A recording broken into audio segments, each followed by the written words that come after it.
Il s'est échappé d'un asile, et personne ne l'a jamais retrouvé. Cette histoire est réelle, elle n'a jamais été élucidée. Et le pire, c'est qu'il pourrait être encore là, quelque part dehors, ou juste derrière votre porte. Si ce genre de récit vous intrigue autant qu'il vous met mal à l'aise, activez la cloche, abonnez-vous et surtout, restez bien jusqu'à la fin. Novembre 2011, une nuit glaciale dans les hauteurs du Jura français. Un ancien sanatorium reconverti en centre psychiatrique ultra sécurisé. L'établissement est isolé, entouré de sapins, à plus de 8 km du village le plus proche. Il abrite 32 patients jugés non transférables, autrement dit, irrécupérables. C'est ici qu'un patient mystérieux est interné depuis 2007. Son nom a été rayé des registres, son dossier médical inaccessible. Aucun proche, aucun passé clair, seulement des mentions floues, sujet extrêmement intelligent, comportement imprévisible, état dissociatif avancé. Pourtant, il n'a jamais crié, jamais violenté un soignant. Ce qui inquiétait le personnel, c'était sa maîtrise. Il passait ses journées à écrire sur les murs, en morse, en grec ancien, en symboles codés. Il fixait les caméras, savait à quelle minute elles tournaient, il parlait très peu. Mais quand il parlait, il disait des choses que personne ne pouvait savoir. Des détails sur la vie privée des infirmiers, des lieux qu'il n'avait jamais visités, des événements futurs, qu'il décrivait avec précision. Le 14 novembre 2011, à exactement 4h37 du matin, le système de surveillance tombe. Toutes les caméras du bâtiment cessent de fonctionner. Une coupure de 11 minutes. À 4h48, un agent de sécurité fait sa ronde. La cellule numéro 27 est vide.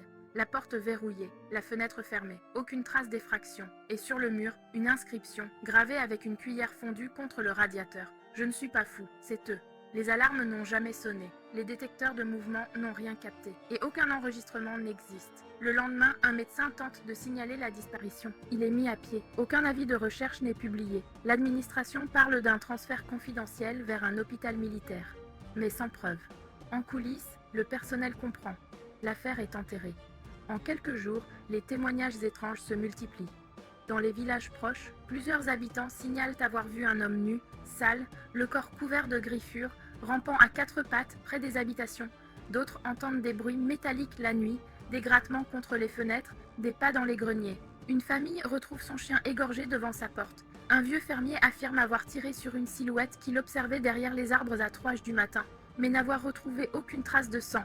Les gendarmes refusent de commenter publiquement. En privé, ils affirment que rien de tout cela n'est relié officiellement. Pourtant, dans les casernes, le nom du patient siffle comme une légende noire. En février 2012, un jeune randonneur de 24 ans disparaît. Son téléphone est retrouvé au sol, dans une clairière à moins de 3 km de l'hôpital. La dernière photo prise montre une silhouette floue, accroupie entre deux arbres. L'image est rapidement censurée des réseaux.